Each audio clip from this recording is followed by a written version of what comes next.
So the question is, how do I do the cube? How do I do the cube? So that will be star star 3, right? So because you are raising to the power 2, so if you want to do the cube, that is the star star 3, right? You exactly. To the power 4 is star star 4. To the power 5 is star star 5, right? As simple as that. Yeah, I know. I mean, sometimes it's so simple that we try to find the complex solution. Right? Yeah. Okay, who can tell me what this function is going to do? It's going to add. What are the values by default it's going to add?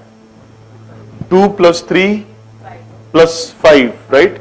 So my name of my function is add. It's going to add 2 plus 3 plus 5. So if I call in add, okay, I haven't run it, so it's going to print 10. If I say a is equal to 6, it will overwrite the value of 2 to 6, but it will retain the value 3 and 5. Is that clear? So it will be 6 plus 3 plus 5, you should get 14. In this case, I'm going to overwrite all three values. So I'm saying 2, 3 and 4. So it's going to add 5 plus 4, 9. And in this case, order does not matter. So I can pass on B first. And I can say B is equal to 5, A is equal to 9. What is going to be C? C is 5, right? Because the default is 5.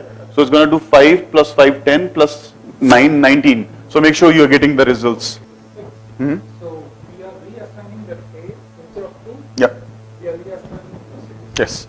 So the only thing that we are overwriting from the default value is 6. And Rest will be retained. So it will be saying, okay, you want 6 plus 3 plus 5. So it's going to give you that, right? Over here, you say, okay, don't take any default values. I'm going to give you the values, right? If you do not tell the letter specifically, the parameter specifically, it will go by the position. So it will say A is 2, B is 3, C is 5. In the addition, it doesn't matter A plus B is B plus C and so on and so forth. But let's say A plus B minus C. Then it may matter a lot, right? And over here, since you are calling by the name of the parameter, then the position does not matter. So you can say C first, B first, A first, doesn't matter. So let me just run it so that you can see the output as well.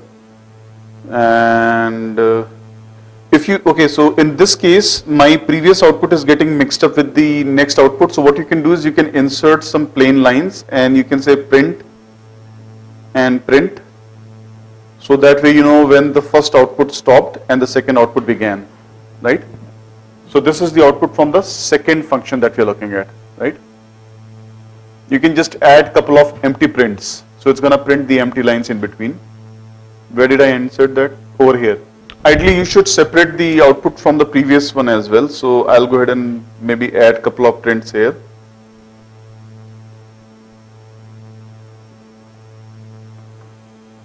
Yeah.